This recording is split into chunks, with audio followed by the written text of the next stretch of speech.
وسيعلم الذين ظلموا أي منقلب ينقلبون إنا لله وإنا إليه راجعون۔ پروردگارہ تجھے واسطہ حسین مظلوم کے لٹے ہوئے گھر کا، کہ اللہ تجھے ان گھروں کا واسطہ کہ جن کو حسین ابن علی نے اپنے ہاتھوں سے تالے لگائے، اور آج تک پردے غیبت میں بیٹھا ہوا امام رو رہا ہے کہ کب مجھے اذن ظہور ملے اور میں ان گھروں کے جا کے تالے کھولوں، کب زہرا کا محلہ پھر سے آباد ہو، کب آل محمد پھر عزت و شان و وقار سے زندگی بسر کریں، کب آل محمد کی عزت کو بحال کیا جائے۔ پروردگارہ آل محمد کے لٹے ہوئے گھر کا واسطہ، مومنین جہاں بھی آل محمد کے گھر کا پرسہ پیش کر رہے ہیں، ان کے گھروں کو ظہور امام تک آباد و شاد فرما۔ جتنے حاضرین تشریف فرما ہے مالک، ان کے ہر گھر کو اپنی حفظ و پناہ میں جگہ عطا فرما۔ مومنین جہاں جہاں بھی صف اعضاء کی خدمت کر رہے ہیں، میرے ماتمی جوان مالک ان کو اپنی حفظ و پناہ میں جگہ عطا فرما۔ ماؤں بہنوں کی عفت و حیا کو سلامت فرما۔ اے پروردگارہ سوائے غم اہل بیت کے کوئی غم نصیب نہ فرما۔ دشمنان عزاداری مظلوم کربلا جہاں جہاں بھی ان کو نیست و نابود فرما۔ اے پاک پروردگارہ ملت تشیع کو سربلندی عطا فرما۔ اس پرسہ کے وارث و مالک حضرت امام صاحب الزمان کے ظہور میں تعجیل فرما۔ ہمیں امام کے قدموں میں بیٹھ کر امام کے لٹے ہوئے گھر کا پرسہ پیش کرنے کی توفیق عطا فرما۔ امام علیہ السلام کے نوکروں میں شامل ہو کر آل محمد کے لٹے ہوئے گھر کے دشمنوں سے آل محمد کے دکھوں کا بدلہ لینے کی توفیق عطا فرما۔ مومنین جہاں جہاں بھی آباد ہیں، مومنین کے دلوں میں جتنی حوائج شرعیہ موجود ہے مالک، ہر مومن کی حوائج شرعیہ کو اپنے خزانہ غیب سے پورا فرما۔ اس مجلس اور اس صف اعضاء کے جو خدام ہیں مالک کائنات شاہ صاحب اور دیگر ہمارے بھائی مومنین، ان کی توفیقات خیر میں اضافہ فرما۔ شاہ صاحب قبلہ کا سایہ ہمارے سروں پہ مستدام فرما، ان کو صحت و سلامتی عطا فرما۔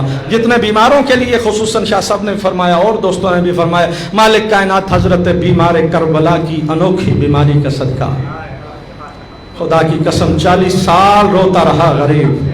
کسی نے پوچھا مولا یہ کیسی بیماری ہے؟ رو کے کہا اس بیماری کا نام ہے غیرت۔ پروردگارہ تجھے سجاد کی اس بیماری کا واسطہ ہر مومن مسلمان ہر عزادار کو شفاء کلی و کامل عطا فرما۔ ہر ماں بہن بیمار کو شفاء کلی و کامل عطا فرما۔ بے اولاد ہماری بہنیں، ان کی گودوں کو جناب رباب کی اجڑی ہوئی گود کا واسطہ ان کو گھرا فرما۔ اے مالک جتنے جوان موجود ہیں ان کو رزق حلال میں وسعت فرما۔ جو بے روزگار ہیں ان کو صاحب روزگار فرما۔ جو کسی بھی قسم کی حاجت و مشکل میں مبتلا ہیں ان کی مشکلات کو دور فرما۔ ربنا تقبل منا دعا بحق زہرا و ابیہا و بعلیہا و بنیہا و سر المستودع فیہا بر محمد و آل محمد صلوات۔